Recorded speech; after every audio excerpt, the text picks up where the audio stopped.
Hello, everybody, and welcome to the Back to Backlog podcast with me, Lindsay, and Sam.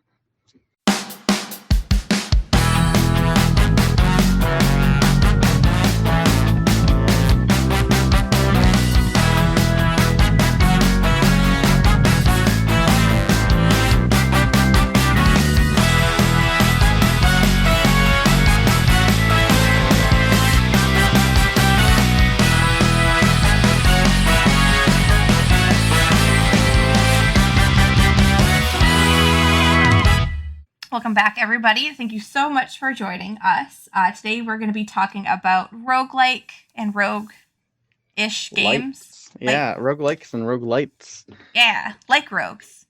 Going to be like rogues. But before we talk about that, what have you been playing, Sam? Yeah, so I finally got tired of running out of space on my 64 gig Steam Deck, and I bought, during one of the sales they constantly have on SSDs, I picked up a 256 gig, I threw that in. I didn't bother transferring the data, I just created a new boot disk and set it up from scratch again, which was nice. I kind of wanted to do that anyway.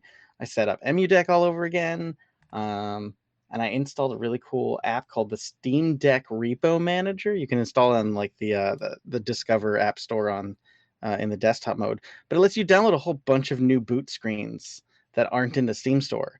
So I got this baller one that's basically like an Adult Swim bumper. Every time I turn my Steam Deck on. Yeah, I was like, I didn't see that one in the Steam store. That would be why. Yup. There's a whole bunch of them, and I just leave it on shuffle. So I let it shuffle from all the ones I've downloaded. And I turned on letting it happen when you just wake it from sleep. So I see them more often now because they're just fun. They're wicked fun. But yeah, anyway, like the Quake 2 remaster came out, and that's been amazing. I am really enjoying Quake 2. Like I was impressed by the Quake 1 remaster, but Quake 2 is actually like really addictive. It's a Bethesda game, right? Yeah, it was technically, but it's software. Like the guys who made Doom, they made Quake, and then they made Quake 2. But yeah, they got Raven Studio, or I forget who's doing all those remasters. They're doing that with their new like Kex engine. They're going to be remastering Dark Forces, like the Star Wars one, as well at some point. So they're just on a roll with all those remasters. Really cool. Nice. Oceanhorn 2 came out, so I've been watching Amber play that a whole bunch, which has been really fun. I picked it up for myself, but I've been a little distracted by other games to play it. But that was out on like Mac and Switch for a long time, and it finally came to PC and PlayStation. Then they remastered a couple of the like Homestar Runner Strong Bad games, like the little point and click adventures. But then like the real big one that came out for me was Bomb Rush Cyberpunk finally came out, and it's so good. It's so amazingly good. This was way back. I talked about this on our like upcoming games. Yeah, I think it was like one of the first. I think it was the second or third episode that we ever did. Yeah. So it dropped, and it's super good. The soundtrack's amazing. The gameplay is so good. Like there's a bunch of stuff that like I went and looked up like 10 things I wish I knew going into this game. And I do realize now that all of those things were things that like the characters in the game text you about to tell you. I just didn't read. But that's fine. That's fine. That's what YouTube videos are for, right? Yeah, I think it surpasses its inspiration of Jet Set Radio Future. It's just freaking amazing. I would love to talk at length about it another episode though. But dang, that's what I've been playing for a ton of time. How about you? I kind of know. So I'll get to the other one, the main one. But I played a couple of betas. I played the Hawked beta. It is a battle royale extraction shooter. So picture Rest in Peace Cycle Frontier. But like Escape from Tarkov and like Fortnite. And it has graphics kind of cartoony, similar to Fortnite, so it's not super realistic. Nice. But you it shares features with both. So you drop in on the island, you are trying to scavenge for the artifact that's on the island. You're against NPCs, you're against other players. And if you extract successfully with the artifact, different artifacts give you different abilities, different boosts. Some of them will give you like more health, more shields. One of them will shield you while you like aim down your scope, which is pretty cool. So they have a lot of different abilities.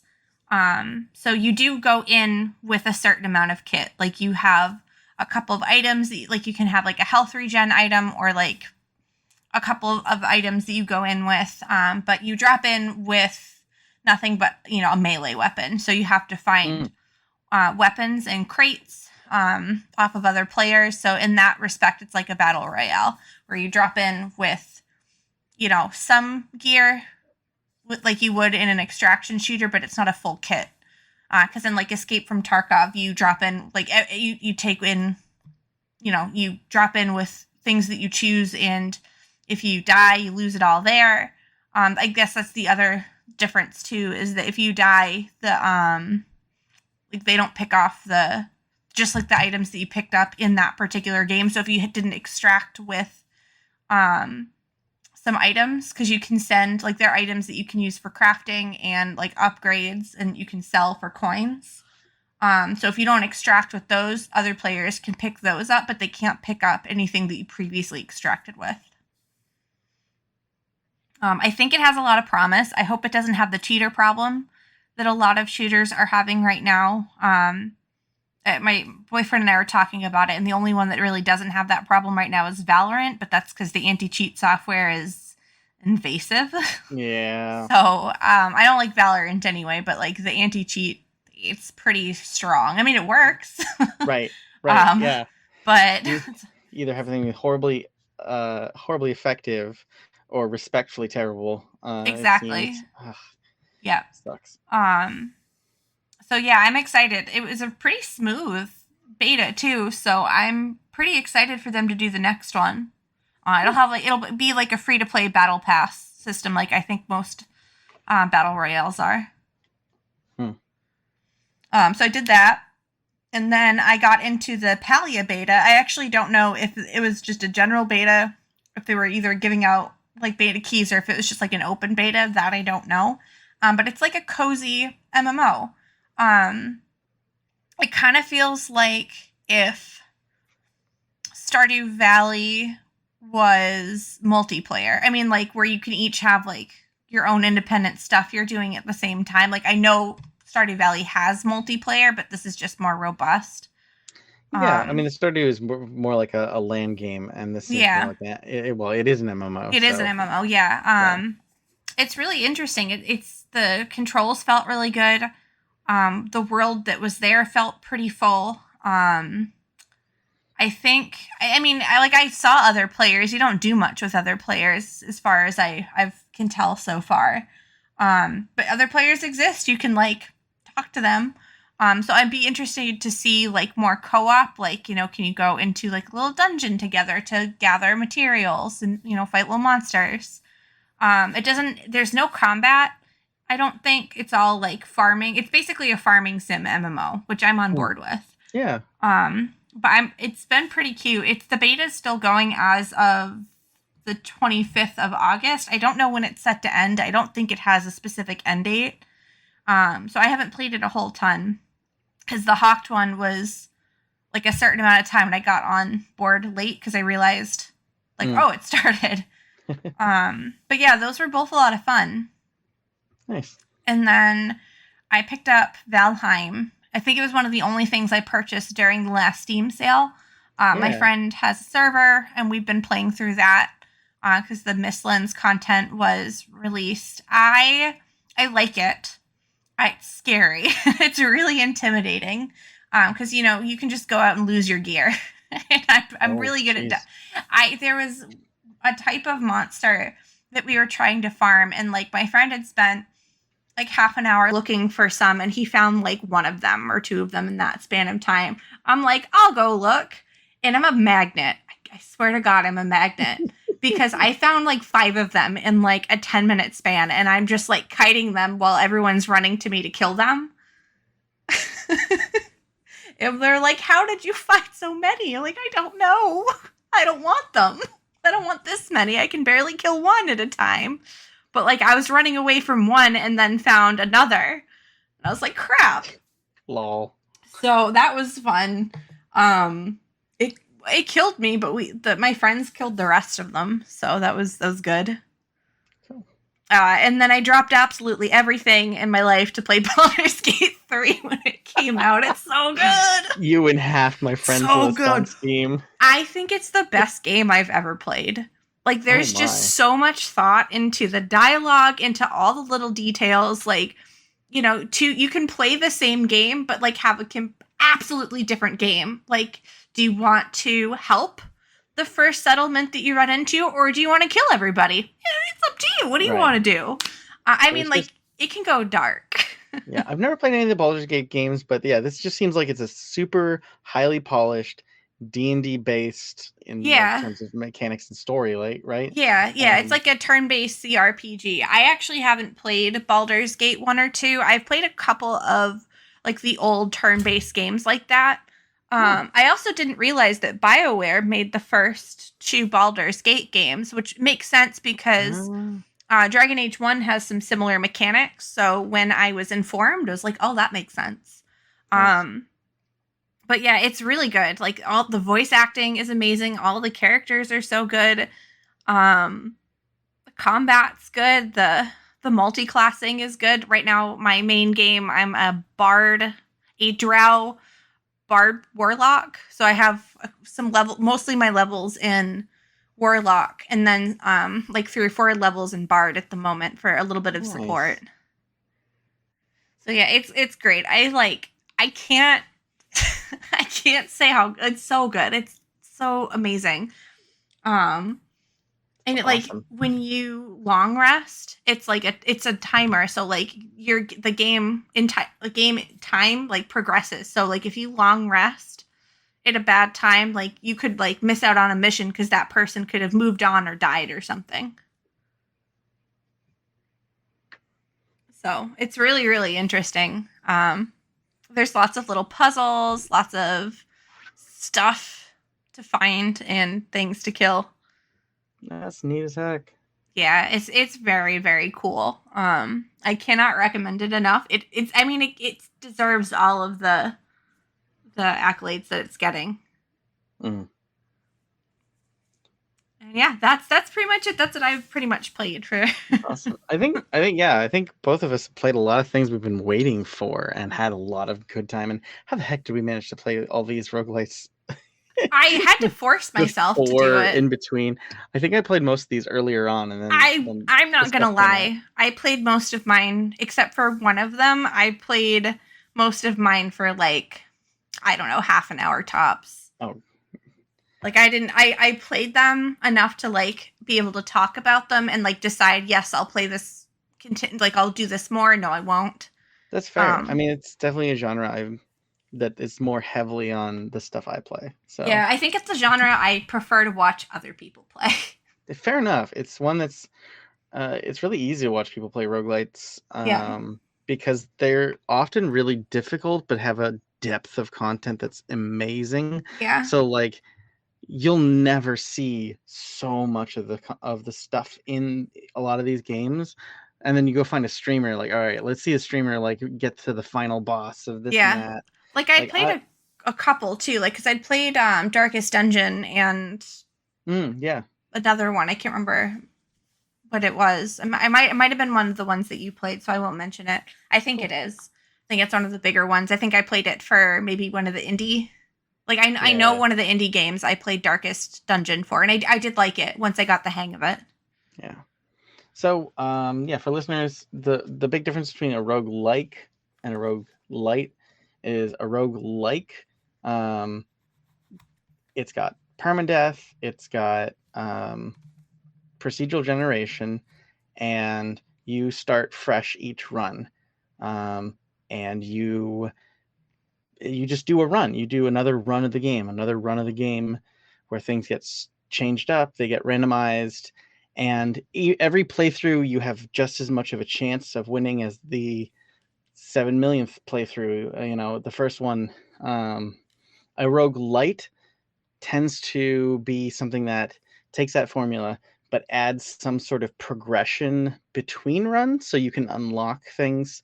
And it's sort of up to the different people who are making the games or analyzing them how far it is like or light.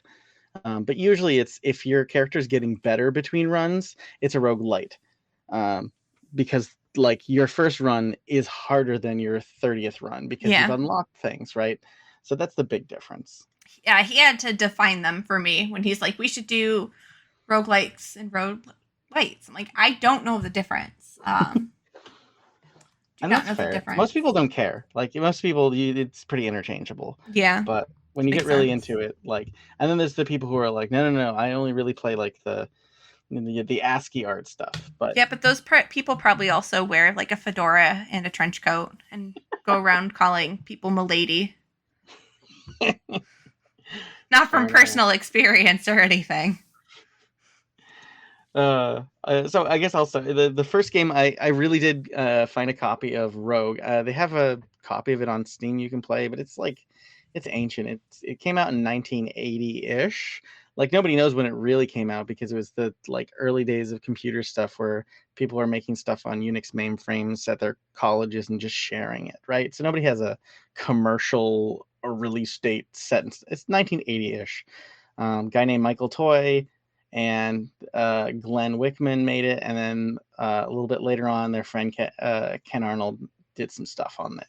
And it's a really, really simple game. Like it's ASCII art, right? It's made just for the terminal, and so it's just a bunch of like boxes and bars and an @ symbol for your character, right? Everything's pretty representative. It was made for stuff before there were graphics on computers, right? But you could do things like open a chest, open a door, like run into bats and monsters and fight them and then go to the next screen. Like it was neat. It was really simple. I will say, like, so everything else is like this game called Rogue. It's like Rogue at the Dungeons of Doom or something. But like when people talk about the complexity of roguelikes, they're not talking about Rogue, the original. They're actually talking about a game called NetHack, which is like a cyberpunk clone of Rogue, where they went crazy and added a whole bunch of like events and things that happen, and like you can combine all these items. Like NetHack is deep and crazy. And I did not play that much. I've seen people talk about it at length though. So the sort of like adding a ton of content where like a billion things are possible based on whatever run, that tends to happen. That tends to come from NetHack. But Rogue really, which is like, here's a bunch of randomly generated rooms connected by corridors with some randomly generated monsters and chests. Like it's super simple. So like it was neat. It's like good to look at academically, but it's not going to hold your attention for long. Yeah, I'm very glad I grew up not in the time those video games were like that, because I just wouldn't have played them. I've gone back and played old games. Like I had a gosh, what was that old system that my grandmother had that I got my hands on? Like an Atari? Yeah. I had an Atari, and like I figured out how to, I bought like 3 adapters and hooked it up to my modern TV, and it was not worth it. It was not worth it. Yeah. Like, so it's cool, it's cool to know where we come from, but it's also like, all right, but give me the new games. Yeah, I respect totally where legit. Yeah, like I definitely respect the roots. I just would be miserable if I had to play it. Fair enough. What's first on your list? This was the game I was most excited to play, was Hades. Heck yeah. Gorgeous. It was, and I thoroughly enjoyed it too. Like, I died a lot, but like it felt okay. I think some of it has to do with like, you die and you go back to your dad's house essentially. And there's like people to talk to, things to interact with. So I think maybe dying didn't feel so bad. Yeah, I think it was one of the first big profile roguelites where like the progression between runs wasn't uh, didn't affect the run itself so much as it affected the story. So like you're not going to be stronger from run to run unless you turn on the accessibility mode that like lets you that like literally makes you stronger every time you die, which is really nice accessibility feature. But like yeah, the like Dusa will get a little shy and run away, or you know Meg will be upset that you beat her. Um, Yeah. you know. I think I really enjoyed it. I liked the characters. I liked that it was set, mythology. The Mm. gameplay was really cool. I like that you can switch between, different weapons. Um, yeah, I thoroughly enjoyed it. This one I would 100% recommend. It's definitely worth it. It feels very polished, which I think sometimes a lot of these like smaller titles don't necessarily. Um, That's but fair. like if somebody had said, this was from like a triple A, or maybe not a triple A, but like, like a huge, Yeah. I I mean, don't know, like Supergiant Games is a super well respected indie it's studio. true. Yeah, yeah, They've yeah. rarely It's made a very bad true. game. That's true. Yeah. I don't think they've ever Um, made a bad game. Anyway.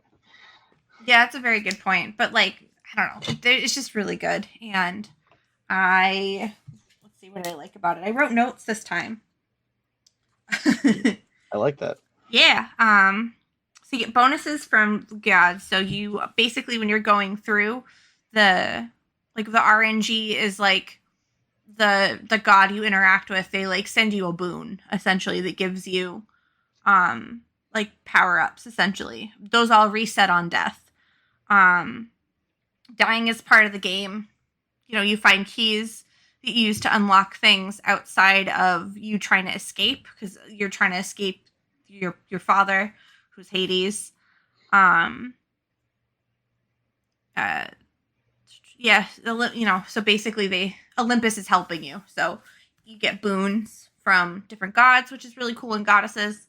Um, and it's really smooth. I really, really, really enjoyed it. Yeah. I like that the gods get a little petty if you get boons from a few of the gods. Every once in a while, one of the chambers you get an option for the gods to be competing with each other, and then you have to pick which boon to grab. They give you both gods, and you have to pick which boon. And they're like, "How dare you side with my uncle or with the other person?" Or I mean, that tracks. that's so good. That track. I mean, that's pretty on par with Greek and Roman mythology. Is they were all petty bitches. It's so good. But yeah, I thoroughly enjoyed this one. It was one of the few that I'm gonna go back to play it again. I installed it on my Steam Deck. Runs wonderfully on my Steam Deck. Mhm. Played it on my computer. Awesome. Love it. 10 out of 10. Nice, nice. I Yeah. think this next one is the one that I've played. Good. This is an absolute indie classic. Like this was one of the big indie gems that came out. Um, Binding of Isaac. So this was Ed McMillan's game that he made after Super Meat Boy. So he worked with Tommy Rafins, I think, on Super Meat Boy, and on this game he wanted to work with a different programmer. So he worked with a guy named Florian Himsel, and they made this cool, small little flash game called The Binding of Isaac, based on taking the biblical story, The Binding of Isaac, and just making it like a modern, dark fairy tale. It's a like twin stick shooter with like Zelda stylish dungeons where you go from room to room. Um, and it's amazing. And just the breadth and depth of power ups you get. Every floor that you go through has one power up and one boss. So your job is to go find where the power up is, get that so you're stronger, then go find where the boss is. And when you beat the boss, you get like a hole in the ground to top down to the next floor lower. And eventually the first boss you fight is like mom's heart. So like it's like your mom is keeping you and like locked in the basement. Like it's a really dark story. Um and everything's kind of gross, and you're like fighting poops and stuff. Like it's adorably cartoony, but it's super dark as well. Like your ammo is your crying tears. You are shooting tears at the enemies. It's really dark. But like you look at it, you're like, oh, that's cute and gross. The art style, like, it's very Ed McMillan. It's very Ed McMillan art. And then it got really big, and they were expanding it, and they're like, oh no, we can't keep expanding this because Flash can't handle this. So in 2014, they rewrote it, Binding of Isaac Rebirth.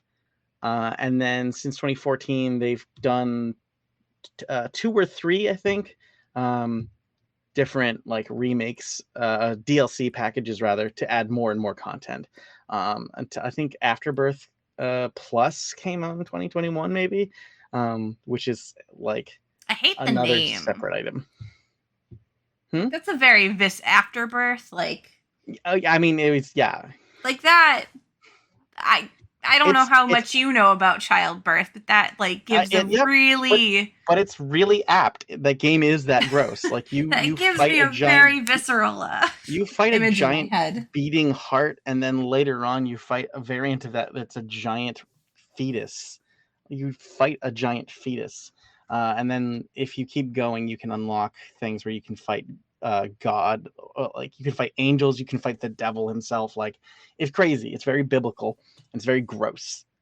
But it's really, really well designed. It's extremely addicting. There's almost, I mean, every time they added new content with a new giant DLC, it was like they doubled, tripled the game every time.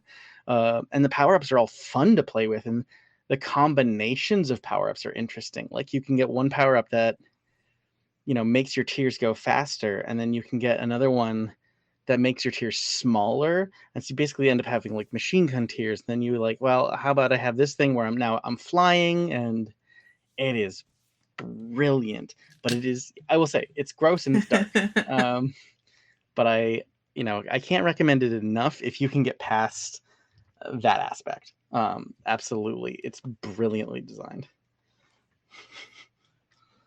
Yeah, just that name. And that I realized I got too excited about Hades to say that it was released in 2020 by Supergiant Games. Nice. Yep. Right at the start of the pandemic. Like, man, what timing. I was too busy playing Animal Crossing. Yeah, that's fair. For the first, like, I don't know, 8 months of the pandemic, I didn't play anything other than ESO and Animal Crossing. That's all I played. I got really into the Doom, because the Doom remake came out at the same time as Animal Crossing, right? The whole... no, not the remake. Doom Eternal came out. Oh, was it Eternal? It was Eternal, yeah. Wow, then I must have played the original Doom earlier, yeah, because I did not play Eternal. That's part of the reason I didn't play Doom when it came out, because I was too busy playing Animal Crossing and ESO. Makes sense. Yeah. Yeah. Well, all right, so what do you got? The next game I played, I didn't like. It was Enter the Gungeon by Dodge Roll Games 2016. The name of the people that made it, Dodge Roll, is apt because you have to dodge roll a lot. Yep, and if you don't use that feature, you die. And I don't always have the best timing. Yeah. So I was just dodge rolling into things instead of away from them, which is it's a skill problem, but still. Yeah, it's fair. It looked very similar to a game you played later on the list that I like a lot, but it looks more complicated. So I never started playing Enter the Gungeon because it looked too similar, but more complicated than one I already liked and was playing a lot. I think I know which one that is, and I think I didn't like it because I think I saw you had a bunch of hours into it, and I was like, I'll probably like this, and then I hated it. Hey, that's fair. I hated it more than this. Oh, wow. Okay. We'll get there. I can see why Enter the Gungeon is appealing. Like, I can see why people like it. It's just not for me, and that's okay. Yeah. You shoot things. It's a top-down third-person shooter. I do appreciate that the enemies are all like bullet shooting guns. Yeah. Like, that just tickles me for some reason. Right, guns kill people. Bullets kill people with guns. Exactly. Yeah. Yeah, like it's you go around, you kill things. You in a little dungeon. There's open rooms where you kill a bunch of stuff, and then a boss at the end. Mm. And I did not. I don't think I got past the first boss. I think I got past the first one, and then I think that was it. And I was like, okay, I played it. It's fine. I'm not. Luckily, I also didn't. It was a freebie through Epic Games, so it's not like I'm out any money. Yeah. A game I got sort of part of a subscription was Returnal. The PS5, it might have come out on PC, I don't know, but it was definitely a PS5 exclusive when I played it, by Housemarque Games. So they made a bunch of very arcadey games for the PS4 and 3. I'm forgetting the name of the gun toting ship arcade game they made before that, but they made a bunch of really small arcade games, and this was their big sort of AAA looking title. And it came out in 2021, so not too long after sort of PS5 becoming actually available to play, to buy. And it's a over the shoulder third person shooter, 3D. Amazing use of particle effects. It's a looker, and it really uses the DualSense controller like really well. Like it's got all the gun, the trigger feedback. Like you're shooting the gun and it like kicks you back because it's fired. It's got that 3D audio rumble stuff. Like it is using all the features, which I freaking love because it's like I bought this machine. Give me games that use the machine. You're a woman who has crash landed on an alien planet because you were following a distress signal. You sort of wake up from the crash, you climb out of the ship, you're on this crazy alien planet, and you go along, and small spoiler, it's not going to be a huge problem, but you find out that the distress signal is sent by you. You're following your ghost everywhere you go. Like the game has decided that you've already played 1,000 runs before. Well, that's creepy. Yeah, it is really creepy. It is very intentionally creepy. It's got a very eerie atmosphere.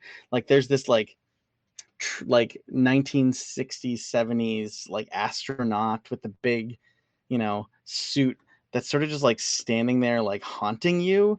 At some point you find your house, like your like Kansas ranch house on this weird alien planet, and you walk in and like it goes into a first person mode where you're like going through your house, and then like you have a nightmare and you wake up at the crash site. Like it's really, really creepy. It's amazing. All the aliens are freaky as heck. They've got all these tentacles going on, which is all generated by particle effects stuff. So it's like 1,000 tentacles. And it's like a bullet hell, kind of like a near automata. And you are just upgrading all your guns at these crazy like that sort of Chozo statue, Metroid ancient upgrade type of feel, sort of statues where you upgrade stuff. And there's a lot of cool movement. There's a lot of nice like jetpack usage. The fights are really intense. And it's just this creepy fever dream where you die and you wake up at the crash site again and again and again. It's absolutely a nightmare, but it's really pretty and it's really cool. It plays really well. I kind of put it down because I was like, I don't know. It's a game that's really easy to put down, but it's also really easy to pick back up again too. So I'm definitely going to play it again at some point. But I do definitely recommend Returnal to anyone, especially if you have a PS5 and you're looking for something that's just like, give me something that's not just some cross-platform generic title that I could play anywhere. Give me something that I want to play on this PS5. So, yeah. Very nice. I don't have a PS5, so. Fair enough. Let's see. My next one is Moonlighter, Digital Sun 2018. I did like this one. I kind of knew I would, though. I think I like the roguelike game. Roguelike games more than the light, because I like having the like I like not losing everything. You know what I mean? And like Yeah. this is sort of also like you're running a shop, like you have to set your prices. I will say the price setting is a little bit confusing. That did take me a little bit of time to figure out. Mm. Um, but Is basically you this go into the dungeon to explore. You know, there's usually like a hierarchy of dungeon explorers and shopkeepers. You're kind of both. so it's kind of like an Atelier game, like especially the early ones, I guess.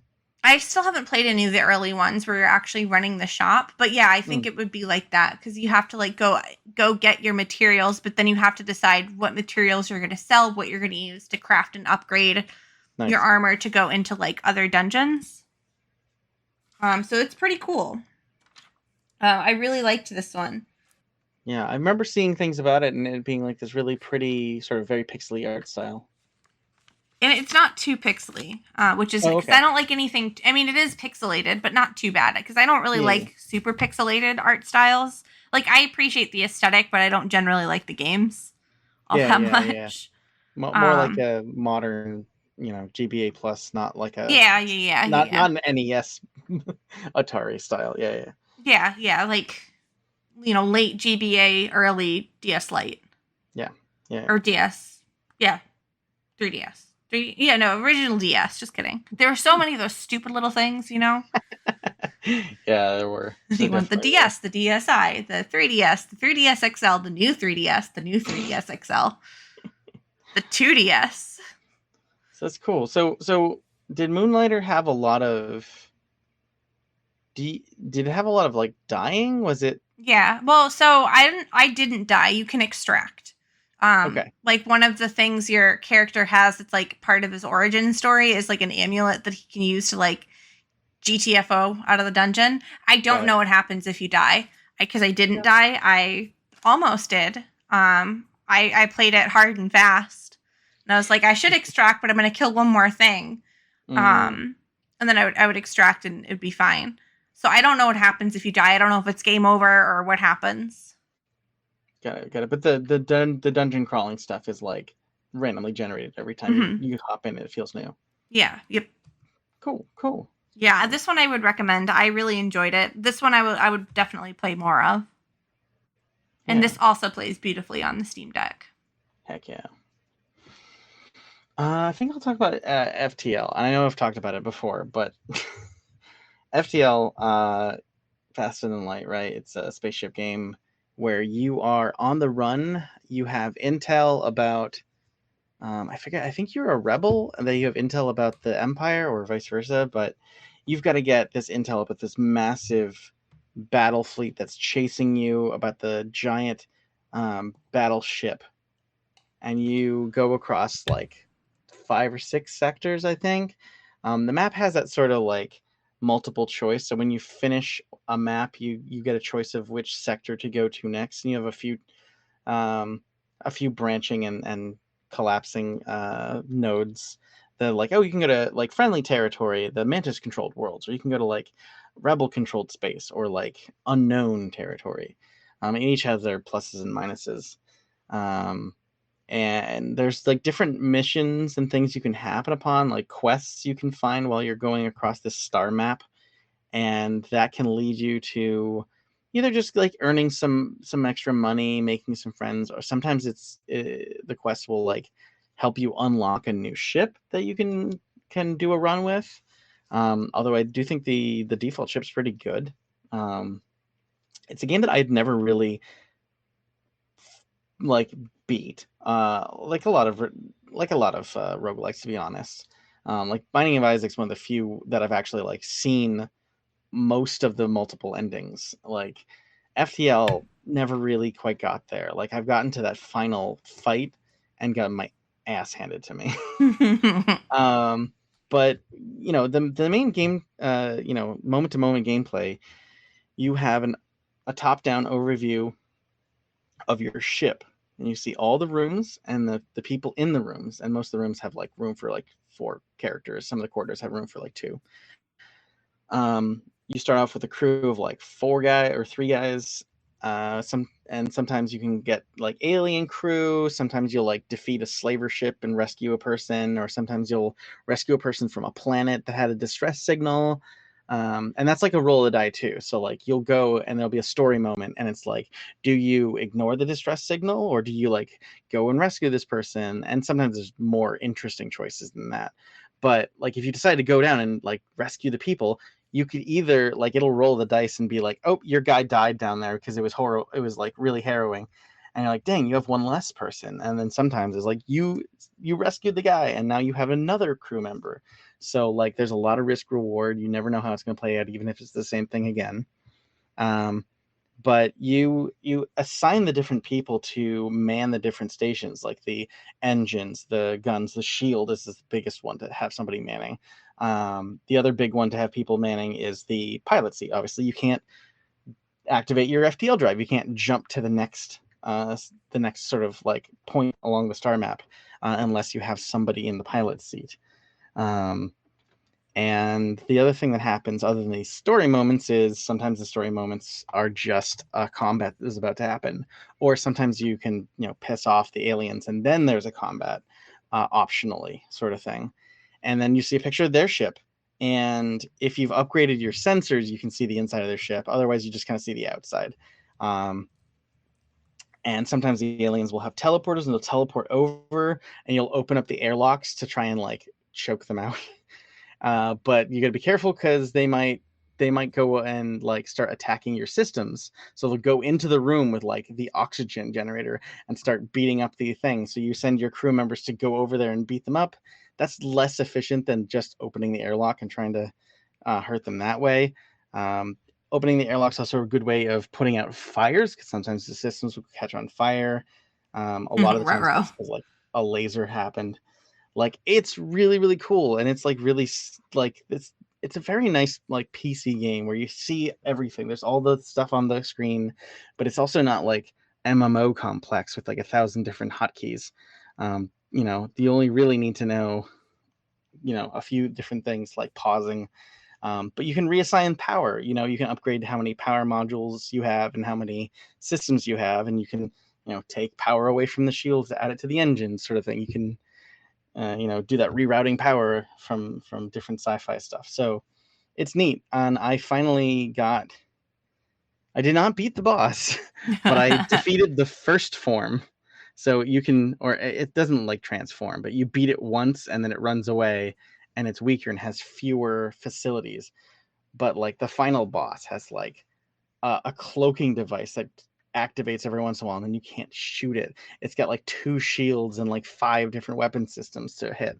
So like getting it once, I'm very proud of that accomplishment and I will ride that for a long time because this game came out it's by Subset Games. It came out in 2012 and I've been playing it since then, and that's the most success I'm going to see in that game. And that's okay. That's fair. It's still really cool. But yeah, so FTL is it's not one I've played a ton of, but man, I have a fondness for it. I do wish it were slightly easier though. a little more roguelite progression. It's very roguelike, other than unlocking different ships to do different types of runs. You can't really change the balance of the game. Yeah, that sounds like a game I would hate. I don't like. Again, I can understand the appeal and why other people like it, but not for me. Oh, so this next one's gonna hurt me because I have clocked in. The hours you saw that I clocked in are not actually the total hours that I clocked in because I played most of my hours in this game on the Vita. Double what you saw. So maybe I could get over the gameplay, but I hated the noises. Oh yeah, it's got really gross sounds. Yep. So the game we're talking about is Nuclear Throne by Vlambeer Games and came out in 2015. So it's pretty old at this point too. For a game that came out that long ago, it plays really good. I will give it that. It's very smooth. It did make this awful sound when I first played it. It plays the squishy noise right when you. It's like right. No, it's like a loud jarring sound. It scared the crap out of me. I jumped a mile. It does that every time you launch the game. Yeah. I hate that. I hate that so Like a much. squishy noise. It's one of the voice barks for one of the characters, I think. It like yelled. No, like I have Yeah. specifically in my notes, I clicked play and it yelled at me. Like that's the I'm I so don't remember sorry. exactly what the sound was, but it scared me and I did not like it. I do like how you level up by mutating. That's really cool. You pick up Um, rads for radiation. Yeah. yeah. It's got a fun assortment of weapons. It is very hard and I hate the sounds. It's squelchy. It's like Mm-hmm. I I think I played it for like 15 minutes and I'm like, I hate this. Yeah. I Yeah. did not play it for that long. I couldn't. I was, oh, no. Yeah. So, listeners, to set the scene, if you haven't played it, it's like a Mad Max styled like twin stick shooter pixely deal. Yeah, you talk So, about my game because I don't want it. yeah, I mean, yeah, you start off as like I think you got a crystal and like the frog. I think the coolest things I unlocked was like this muscle dude who has muscles on his muscles, and he can use. Normally, you have to switch guns, but the muscle dude, his alternate action is just to use the second gun. And then there's like a chicken who can like he's got like a katana and he can like live for a few seconds after he gets killed, which is Nice. fucking hilarious. It is a gross game. It's definitely squelchy. I will agree with that. I was obsessed with it though because it plays really well, and it was the thing that pulled me away from Binding of Isaac. So Well, I'm glad you liked it. yeah, fair enough. If it's not for you, it's not for No, you. it is not for me. Uh-uh. Oh, that's all right. A game I think you would like is Rogue Legacy. This one has been on my radar, but I'm trying to Yeah, get through my backlog before buying any more no, that's games. fair. That's fair. The one that was tempting for this, and it actually is on because of course it went on sale after I played all these Of games, course. was Cult of the Lamb, Oh yeah, which is a yeah, game I talked about that I was excited for. But it came out the same time Bear and Breakfast did. I had to choose, yeah. I and I Cult picked Cult Bear and Cult Breakfast. of the Lamb, from what I've heard, has a very similar gameplay description to like Moonlighter, where there's like one gameplay style. Yeah, It's not shopkeeping. It's cult stuff, right? But yeah, then there's you're running your cult. then I've but always wanted then to run a cult. right. But then there's like the dungeon crawling stuff as Yeah. well. So it's like that split thing. Yeah. Yeah, I think of the two the reason I picked Bear and Breakfast over it is because I figured I knew I was gonna like Bear and Breakfast. This one I Yeah. knew I'd because I either like these types of games or I don't, and there's no in between. Like I'll either stick with them or I play them for 10 minutes and I put them down and never play them again. So let me set the scene for Rogue Legacy then, because I think you will like it. Yeah, this one I So think I would like. yeah, this is one of the early indie games. It came out in 2013 by Cellar Door Games. They did make a sequel that looks gorgeous just in 2022. I have not picked that up, but it looks great. But I definitely still would recommend the original first, because the games are so different. Because sometimes these games have sequels that are basically the same game, but it does look significantly different, which is good. But you are this knight who has like I don't know, been cursed or blessed to like have all his generations of family um go into this castle to try and retake it for the kingdom. I forget the exact storyline, but so you're this knight, you go in, you get this big sword. It's a action platformer. So it's all 2D. You're going into this castle. There's the default castle biome. At some point, you can find like an outdoor forest spooky area. There's like a more dungeony area. I think there's another couple areas that I'm blanking on their theme right now, but there's like a sub boss in each of these areas that will take you a while to get good enough to beat. But once you do, you're like, oh my God, this is amazing. Because Rogue Legacy, and it actually has kind of criticized, but in the roguelike, it started a lot of this conversation around roguelikes versus roguelites, because there's like an upgrade path where you get a bunch of money in the dungeon, and you give away half that money to like the Reaper so he can bring you back as the next iteration of your family or whatever. But use the remaining money um, to upgrade your like family heirloom castle, like your family's estate, and that is your skill tree that you're upgrading. So you're just constantly upgrading as you play through. You do get money to upgrade, your ability to play. So it gets easier and easier. So eventually it'll be easy enough that you'll actually be able to win. Like you've earned the progression, which is nice. I did beat it finally. It took me a while, but it was kind of nice to be able to get to the end of it. What's really cool is every time you die and you pass on and your descendant is chosen, you get a choice between a few different knights, and they can be men or women, or they can have color blindness, or they walk backwards, or they're upside down, or they're dwarves, or they may have all these different things that affect the gameplay in a kind of a really funny, silly way. So your descendants all have different things about them. And you can, when you die, you sort of see the timeline of your whole family of Squinchy the flatulent, or the barbarous, or the tiny, and it sort of just builds this hilarious family history. Yeah, this is definitely one that I think I'll pick up eventually because Yeah. it does look really good. The gameplay looks really good from what I've seen. Yeah, it's got that like SNES platformer, Yeah, like you're swinging your sword, you can sort of swing your sword downwards to hit enemies below you, and it gives you a little bounce sometimes. Like it's that classic indie platformer action game but it that also looks doesn't good. feel too dated. No, not at all. Not at all. It holds up really well. Yeah, So Roguelike is an easy one to recommend. It's not my favorite, but it's like, I don't know. It's just like drinking like Coke. Like it's not my favorite, but it's hard not to recommend it, right? Like exactly. whatever. Yeah. So yeah, would you play? Into Actually, the hmm? Oh, I'm sorry. I just realized that the game you're about to talk about is from the same studio who made FTL. Oh, well, I didn't like it. Ah, okay. It's a very different game. It's It's a an very extremely different different. game. Yeah. It's a really neat idea. So I played Into the Breach, Subset Games 2018. It is very difficult, and I also, some of this might be tainted because I did rip myself away from Baldur's Gate to play these games. So you had a begrudging attitude already.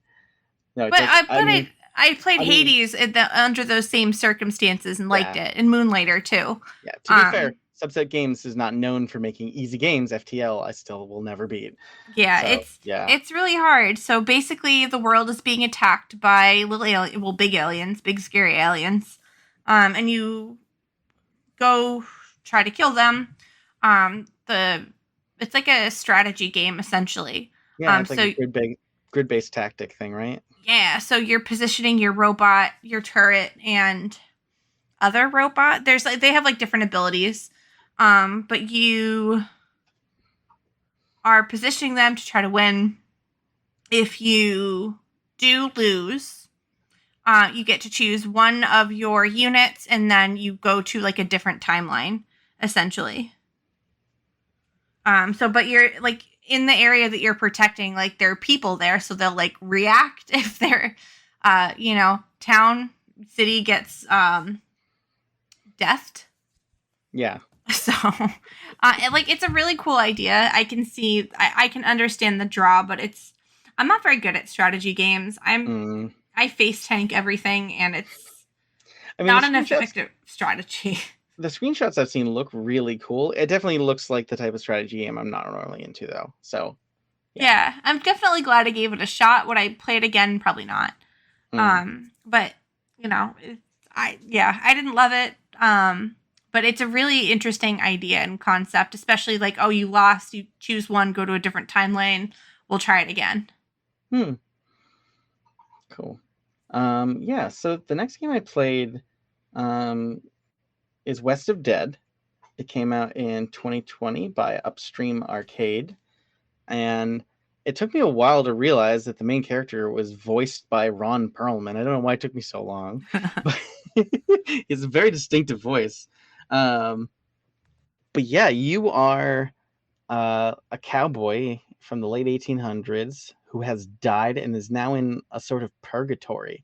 And so you kind of look like a,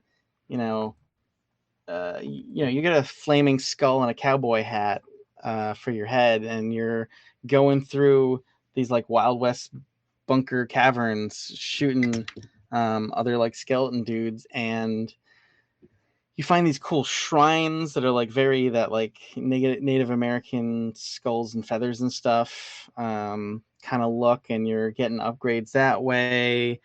And I haven't gotten too far, but the gunplay in it is so cool. It's this really cool top-down twin stick shooter, but because it's late 1800s, that's sort of like, Wild West stuff.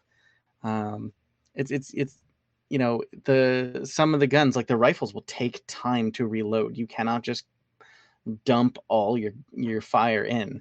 All of the guns actually take time to reload, even the ones that sort of have a lot of bullets where you can spam you spam like 6 bullets, and then you have to wait for your character to reload the gun. And like you can do things like like shoot the lanterns, and they sort of fall and illuminate the whole scene, so you can actually see where the enemies are. There's a lot of deep shadows in it. It's got this Mike Mignola like dark black outlines, deep black shadows kind of look, so it's got that Hellboy style, right? Ron Perlman, like it's a cool game. I'm like really impressed. I'm not sure if it gripped me in terms of like story or wanting to see the next thing. I don't know what's on the horizon. They're not like teasing what comes next, so I'm not sure it like really hooked me. It's really good. It's really well done. It's gorgeous, but it's like, Hades is like your job is to get out of here, and there's a few different realms you go through. So like once you get to the next area, you're like, oh my god, that's what's next. But you have a goal in mind. Whereas in this game, the character doesn't know why he's in purgatory. He doesn't quite know what the goal is. So you don't know what you're marching towards. You're just sort of going through another run because you have questions you have a vague question of what am I doing here that you need an answer to, but you don't have any idea of like, will you get those answers? Because nobody's giving me any answers yet. So story-wise, they haven't hooked me, but like gameplay and visuals and voiceover, like fantastic. So I feel kind of two ways about it right now. Like I'm not very motivated to go back to it, but I really liked it. So it's a weird place to be. It definitely sounds interesting. Did you ever play? This is a weird question because I don't think anyone ever played these games, but History Channel came out with a Civil War game. No, I did not. And the guns were like that. They were accurate, and you had to like actually like they took forever to reload because of course they did, because it was like, a musket from the 1800s. Right. You're gonna get your rod and like, jam the powder down. Mm-hmm. That's awesome. I actually kind of like that. Yeah. I don't think those games were very popular, but it reminds me of that and of course I played it. Yeah, heck yeah. That's cool as heck. So you got one left, huh? I do. This one I dumped a bunch of hours into. A friend purchased it for me and my boyfriend because it was on sale. And he was just looking for something to play with friends. So I got a copy from a friend. Risk of Rain 2 from Hapu Games came out in 2020. Awesome. Wonderful. Fantastic. I had a lot of fun. You unlock different characters who have different abilities. So that's really the only thing like going into it that you have, if that makes sense, is the character. Okay. So you don't have like equipment. You're just a character to start. Mm-hmm. Yeah. It's like a third-person shooter. The cool part is like you pick up items in the game and they stack. So you get a lot of like really crazy abilities and buffs depending on, because I mean like you can have like an unlimited stack essentially. Awesome. And one of the mods you can it's a in-game feature like that you can add like modify the gameplay. Like so when you choose pick up one of those abilities, you can choose which one it is. So you can like really highly spec your character if RNG isn't your thing. I personally like the chaos. But it was cool to be able to choose what, if I wanted extra damage or more shields or exploding bullets or whatever. It's got a really good co-op. The maps are big. Basically you have to find um the extra like the portal to the next area, but the longer you play, the harder the game gets. So if you spend too long trying to find the portal to get to the next area, especially early on, you boned. Wow. Which is really cool. Yeah, it's funny, I've only ever seen screenshots of the first game, which is a 2D side-scrolling one. Yeah, I've never played And the first one. but it looked like the maps were massive, like you're a tiny character in this giant world. So the fact they translated it to 3D for the sequel is really cool. Yeah, I would definitely recommend this, especially with friends. The co-op is really good. I had a lot of fun playing it with like various friends too, because a bunch of us like from different like gaming friend groups bought it too, and we were all playing together. So it was cool. I played it a little bit by myself, but mostly I played it with friends because it was just fun to play with Nice. people. Nice. Yeah. So I've got sort of a final save the best for last, but I have also an honorable mention here. So I quickly just wanted to mention Fire Girl Hack and Splash Rescue. It's a game that, like, I don't know, I kind of felt two ways about it. Like, there's things I really like about it, and there's things I really didn't. Um, you're playing like a firefighter who's like fighting what seems to be like sentient fire monsters, like they would have in the old like Fleischer cartoons or whatever, or little fire demon things. But you're trying to like put out fires and rescue people across a bunch of different like floors of a building or bits in a forest. I really like the concept. I didn't always like the level design. Um, I found the like moving train one a bit challenging at first. Um, but I think I'd really love to see a sequel from it. I think there's a lot of really good stuff in there, but I didn't feel like there was enough content. It really repeats itself a lot. Mm. Um, but like you upgrade your fire station and you get different equipment. Like it's really neat. I think it's a neat, cool indie game. I really hope that they make a more expanded, um, more content featured sequel at some point. I sort of discovered it. So it came out in 2021 by Dejima, and I discovered it because my brother and his wife were part of the translation team for the Japanese Oh, translation. that's cool. Yeah, so like it was really cool. So yeah, he gave me a key gift for Christmas, and it was a really cool thing to play during Christmas time. So like, I can't say without qualms, but it's a neat game, and like if you want more firefighting games, like there's not a lot of firefighting games. So Fire Girl's kind of a niche that it's kind of filling a niche. It's neat. It's definitely neat. It's definitely like worth checking out, especially if like you get it on sale or something. Like it's interesting. I will say that. Um, but the game I'm going to recommend, my last game here with like no holds barred. I just had a great time with it. Is Peglin. I've seen this one. It looks really cute. It's really cute. So it's by Red Nexus Games Inc. It came out in 2022. Um, it showed up recently on, oh gosh, one of the YouTubers I follow, who's got little like cardboard avatar. I forget his name. He was recommending a bunch of games, and this one stood out to me, and I was like, hold on, I need to play this. You're this little goblin dude, He's so and cute. you're making your way through a forest, and you're fighting a bunch of monsters. So you're at the top of the screen. There's a small strip at the top of the screen where you have your goblin dude, and you have all the enemies you're fighting. And in order to attack them, you've got your ammo, which is like a pebble or like a fireball or whatever, and those are your peggle balls that you shoot across a peggle board. Like it's Peggle, the roguelike dungeon crawling RPG. So you're playing Peggle in order to defeat the monsters of like three or four different zones. And like when you clear a map, then you get a choice of where to go next, and you kind of have to shoot your Peggle ball into either left or right to go left or right. And sometimes it'll be a chest, sometimes it'll be an event that'll be a question mark symbol, or sometimes it'll be a monster, a little skull symbol, or like a boss, which is like the skull with the red. Um, and like getting into fights is actually good because you earn money from the fights. Like some of the pegs on the pegboard have money in them, and so you earn money by hitting pegs. And that's also how you rack up like score to hit with.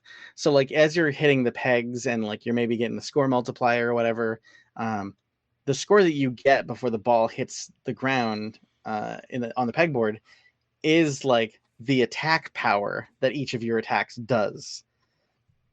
That's really neat. And you can unlock new you can unlock new balls to shoot that do different things in the attack or do different things on the pegboard itself, like a multiplier ball that once you shoot it, it fires 2, or a lightning ball where you shoot it and it hits sort of adjacent peg on the pegboard.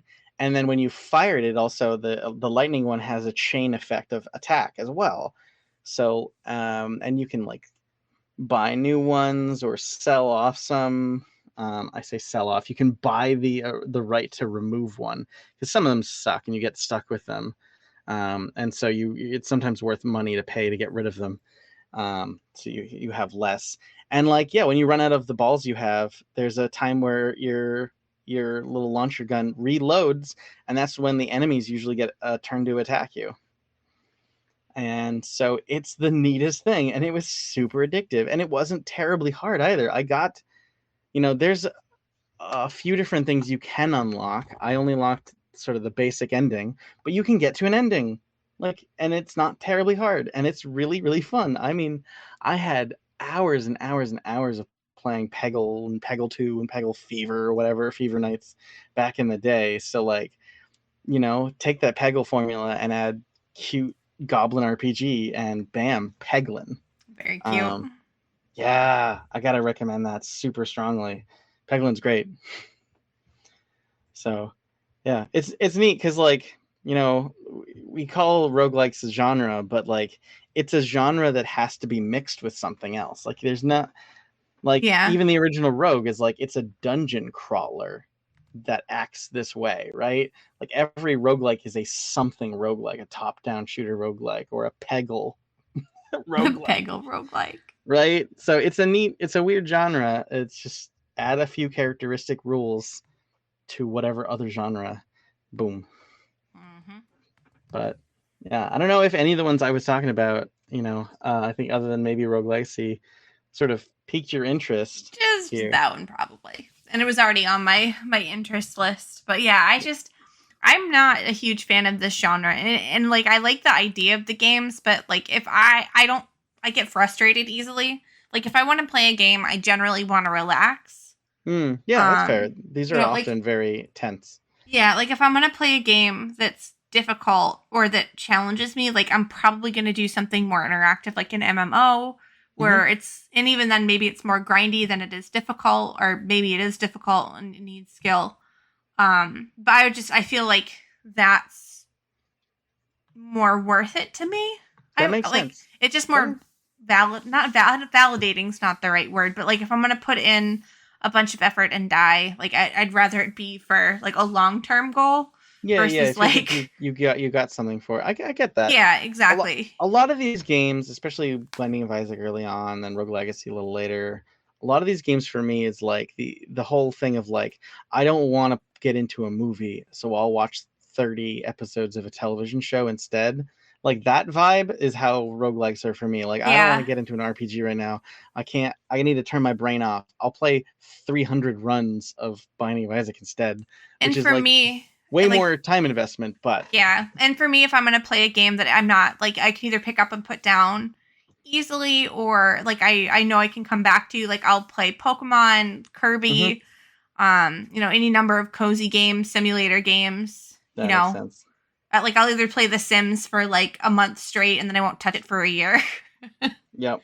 But you can pick it up and put it down pretty easily. So yeah, and it's pretty low risk. Yep. So if I'm going to be risky, and I mean, I guess that's probably I get intimidated in Valheim because I don't want to venture too far because things are scary. And V Rising, it was PvP. I didn't want to get my butt handed to me. But it's still, even those are still, you're working towards long-term goals. You're building, a better enclosure. You're building a better home. You're upgrading materials. You're taking over someone's castle and rising. Yeah. You know what I mean? It feels Yeah. different. It definitely does. It's funny because I've never really got bit by the MMO bug, but I totally get the appeal of those. Yeah. This is like, I kind of like the idea that it doesn't matter if you die because you're supposed to die at some point constantly. The better ones, the ones I've enjoyed more, were definitely the ones where I unlocked, maybe not necessarily getting stronger, because that's a little bit, but definitely the ones where like you unlock more combat for, more or more modifiers for the random number generator to sort of present to you, right? Like Binding of Isaac, they had the little power-ups.